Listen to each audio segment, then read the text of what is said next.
We know that when an object moves, the object always change its positions with time. So how first is the position is changing with time, that is determined by speed. So therefore, speed is defined as the distance traveled by a moving object divided by time taken.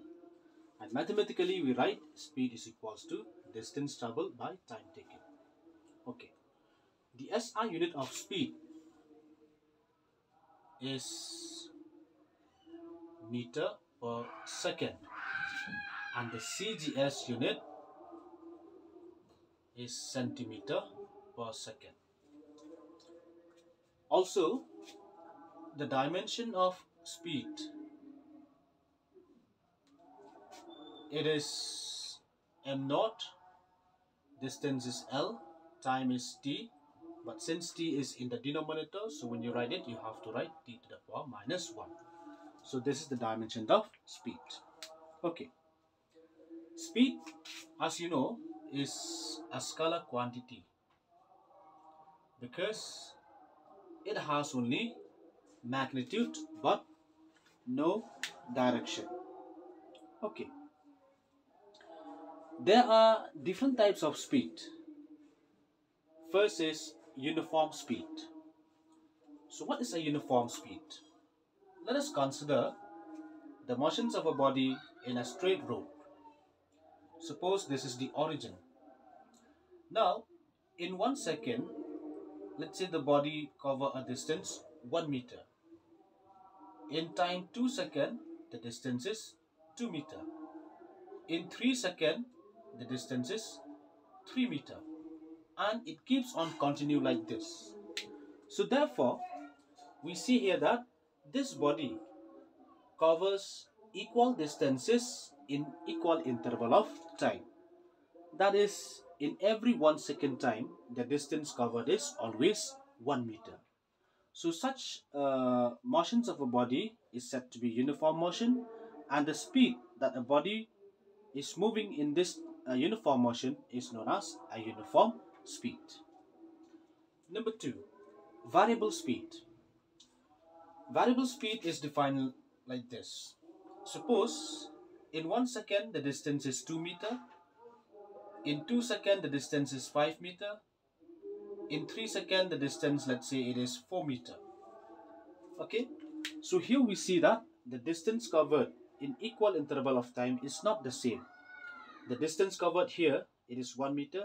The distance covered in the next 1 second is 3 meter.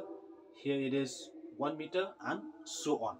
So this type of motion is known as a non-uniform motion, and a body which is moving with this in this uniform motion, the speed of the body is said to be a variable speed. Okay. Next is average speed. Average speed is defined as the total distance traveled divided by total time taken. Total distance upon total time. Again, if this is a straight path, this is the starting point, this is the ending point. If a car is moving on this straight line, let's say it covers a distance of 400 kilometers in, let's say, 10 hours. Okay, so the average speed of the car is equals to total distance is 400 kilometer, total time is 10 hour.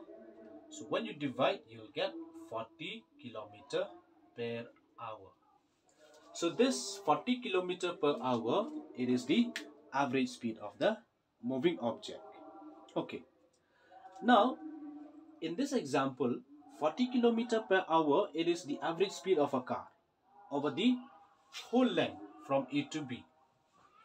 But the speed of a car, it is not the same throughout this journey. What I mean to say is, the speed of a car at different time, it is not always 40 kilometers. The speed of a car, let's say at 10 minutes, it may not be 40, it may be 39. The speed of a car after, at 20 minutes, let's say it is not 40, but let's say it is 41. The speed of a car at 1 hour, let's say it is 40 kilometers per hour. and so on. So in that case, when you take the average, you get 40 kilometers per hour. But the speed at any instance of time, it is not the same. So in that case, we define another term which we call instantaneous speed. So this instantaneous speed, it gives you the speed of a moving object at a given instance of time. And mathematically, we write for the instantaneous speed as v is equals to limit delta t tends to 0 delta x upon delta t, where delta x here stands for the distance covered, and this delta t is the time interval for the distance to be covered.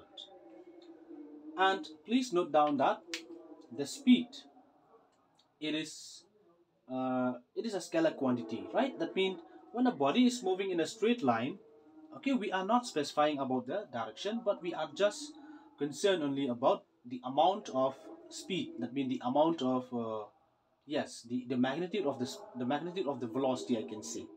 Okay, so this 40 kilometer per hours, it is only the magnitude, but we are not concerned about the direction. In the next video, we shall see about this equation. How do we get this?